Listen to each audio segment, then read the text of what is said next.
from Murfreesboro, Tennessee. Good evening. We're glad to be in your country, and Absolutely. welcome the greater Memphis area Sacred Selections supporters. Yes, thank you for tuning in. Thank you so much. We're doing this a little different this year. We're going to be doing 3 different segments or presentations. We certainly want to thank Jody and Rod and Lisa for putting this all together. Thank you. You know, the Memphis area has been the leader for us for the last, this will be now 13 years. And you sort of gave us the pattern of how to do fundraising events. And so this year we're doing a non-event. And I love the name of that, the non-event event. Yeah, it's super. Very creative. So certainly we're in a very crazy time. We may look back at the end of this year and when this pandemic is over and come to realize that this was one of those events that tended to define a generation. Yes. If you're our age or older, you probably remember things or phrases like a day that will live in infamy, December 7th, 1941. You may remember where you were on November 22nd, 1963, when the JFK assassination. Certainly you remember what you were doing on September 11th, 2001. And now whenever we hear the phrase 9/11, we immediately think to that epic event that sort of redefined our country. And we may be at another one of those points right now, that there's a phrase that's going around that's connected to this whole coronavirus, and it's called flatten the curve. Every one of us is living in an anxious time. In Proverbs chapter 12, verse 25, the writer says that anxiety in the heart of a man weighs him down, but a good word brings hope. And we're all out of our comfort zones right now. We all have some degree of anxiety and frustration because all of our routines, all the things that made us feel at home and comfortable and secure have been disrupted. Now, imagine that feeling if you're a child without a home and So without a father. Yeah. And that's why we're here, because we cannot forget the vision that God has given us. When our first century brothers and sisters were enduring adversity, they were often called to persevere. When Paul wrote to the brothers and sisters in Corinth in his second letter, he wrote and he commended the brethren, the churches in Macedonia. And he says that for in a severe test of affliction, their abundance of joy and their extreme poverty have overflowed in a wealth of generosity on their part.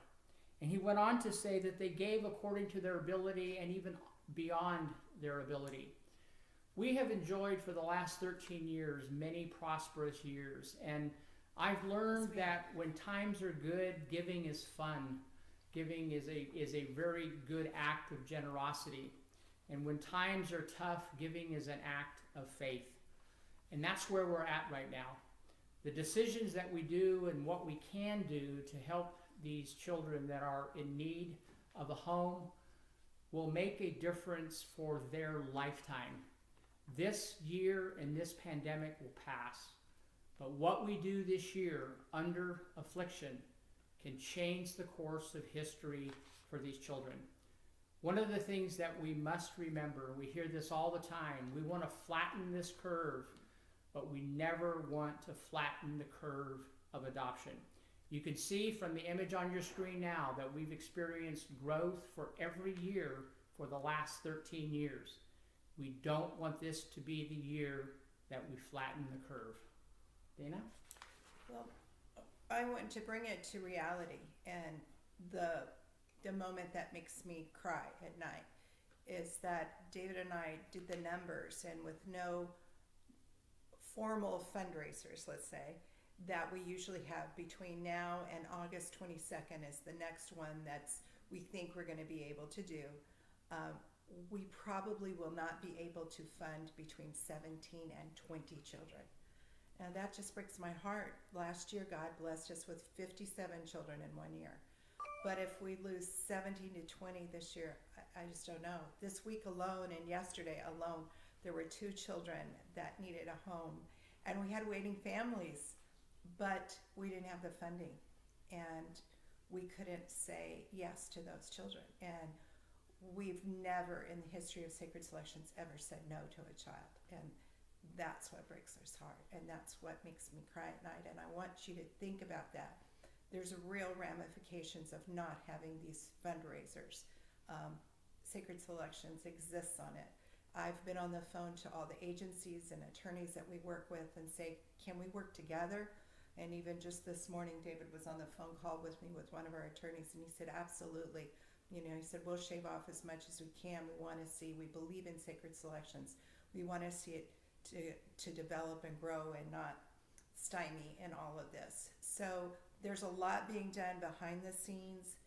Those of you who know, we don't take any money. 100% of your donation is going to go right to another adoption. I know that you're playing tonight for the Dathan and Leah Rader family, and their adoption happened so quickly, and they have that baby in their home now. But that baby was adopted with what was dwindling left of our emergency funds. So we need to get back that emergency funds and then some. Well, we told Rod and Lisa we'd keep it short. We got 2 more segments to come. Stay tuned. Do what you can.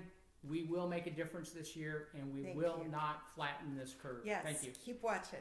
Thank you all.